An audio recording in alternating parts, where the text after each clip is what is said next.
Good morning and welcome to our second episode here at Tokyo PM.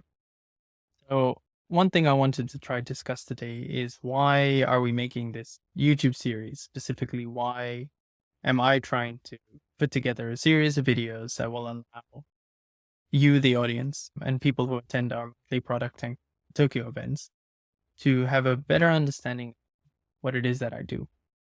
I'm someone who am very uncomfortable when putting these kind of videos together as it's still new to me and it's still something that I need to learn. At the same, I think that there's a lot of potential for the things that I have to share, and not just myself, but with the other members of the audience that we're going to have on the show. And we're going to have the opportunity to connect with product leaders here in Tokyo, and they will add their own voice and their own color to the ongoing conversation of what is product management in the city. So let me talk a little bit about what the idea is moving forward and how we're going to interact with other members of the community and allow me to kind of share the work that I do, what I learn, kind of go from there. Now, I was watching YouTube from a YouTuber called Ali Abdal, if I'm pronouncing his name properly, and he's kind of a productivity YouTuber who started working as a doctor, and then from there he started doing YouTube videos, and now he focuses primarily on productivity and things like that. And one of the books that he recommended is called Show Your Work.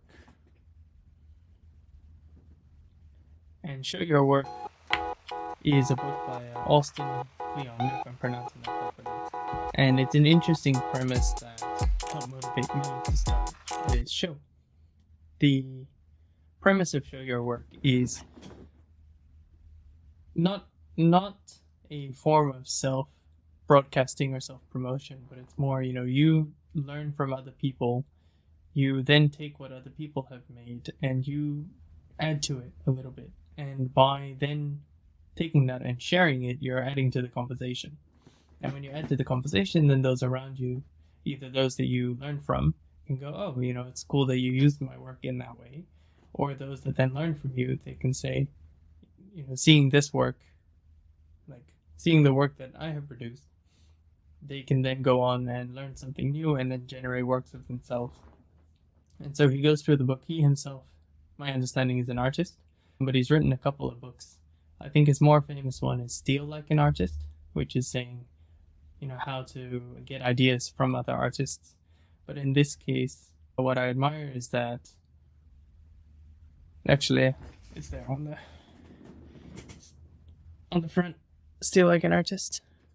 But what I admire in the work that he's saying here is, you want to make sure that you're not self-promoting. You want to make sure that you're not sort of running around and how do I say, like yelling through a mega horn for the sake of it, but instead you're learning something from the people around you. And what you want to try to do is then take what you're learning and communicate that outwards. And by communicating that with outwards, you get to connect with other people who also participate in the creative process of the work that you do. Now, this applies in his case to artists, but it also applies to writers. It applies to sort of anyone who's engaging with a discussion, especially online. When looking at the internet, there's so much information available. There's a wealth of information, and because of that, what happens is, it's very easy to get overwhelmed. It's very easy to go, I don't know where to start. I don't know where to look. And so one of the things that I hope to do is to share with you what I'm reading, what I'm learning, how I'm learning it, and how I'm implementing that, and then share my lessons from that. And so it's a way to sort of consolidate together all the information that's available out there, because otherwise, if you're trying to go on this journey of becoming a product manager or even becoming a good product manager, which I'm still learning to do, you kind of don't know where to start. And so my hope is to stand on the shoulders of product giants and try to distill that down for you in a way that you can learn along with me.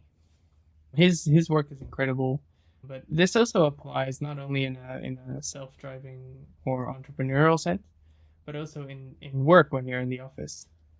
I worked at Rakuten for 2 years, and when working at Rakuten, my managers, I had 3 managers in my team, incredible people, and one of them was particularly good at storytelling, and another one was particularly good in terms of like core product management skill. And one thing that they had both taught me was no one sees what you do.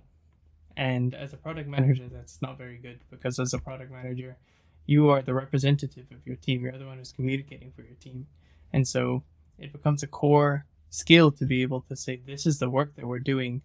This is, the efforts that we made in the last week, and to look to over communicate, not to the point where you're creating spam, but over communicate to the point where you're clearly getting your point across, and you're clearly showing this is the work that we're doing. Because if you don't take your stakeholders, your executives, also your other departments outside of the engineering team that you're working very closely with, if you don't bring them along with the journey, instead they go, well, where's the product? Where's the final solution? When is that coming? And they don't see the progress that's being made. They don't see you going along as you're developing what it is that you align to make in the first place. So for me, I found reading this book is motivational for me to start this show. But I also hope it's a skill that I need to learn to share my work, to show where the work comes from, what the inputs are, how I've distilled it, what comes out, and then can I teach that to others? Because I think developing that skill as a product manager would be quite fundamental if I want to then take people within the team and also collaborators of the team with me moving forward, saying these are the things that we're working on, this is how we're working on it, and it tells a good story. Now, one of my previous managers had told me when he was at a previous company, there were 2 product managers in his team. One was really good, but really quiet. And generally, when he was given a task, he would work within his team. And after working with his team, he would deliver on a good product. But there was another member who very clearly documented what he did, very clearly communicated on a regular basis what he did. And when it comes to company evaluation time, you have a lot more documentation saying, hey, these are the things that I did in this frame of time. So whether it's for your own personal drive or whether it's for the company that you're working for and the team that you're working for, I would recommend read this book and learn to build in public, learn to share what you're doing, learn to document what you're doing. And it's very uncomfortable when you first start, like I'm trying to now. It will feel like, oh, no one would watch this. Is this really worth my time to see? And maybe not. It's I will admit I'm still trying to learn how to do this, so I think the quality of these videos will be rather poor. But it's an opportunity for you to work on the skill, and it's an opportunity for you to skill up. And from there, you can take these ideas and this practice, and if you build that into your routine, then you get a lot more exposure for what you do, and it gets a conversation going. And that's kind of the main focus of this. So this book, Share Your Work, by Austin Kleon. Share Your Work by Austin Kleon. Highly recommend. And yeah, I learned from this from Ali Abdal. He has a lot of followers. It's quite impressive, the work that he's doing. But he said this is also one of his reasons to put himself out there and then kind of show his motivation. So grab the book and let me know what you think. If that inspires you to share the work that you're doing on a daily basis, or even when we have our meetups, if you come to the meetup and say, hey, I'm working on this and I want to talk about it, let's have a conversation. All right, then thank you so much for joining us for this episode, and I will see you in the next one.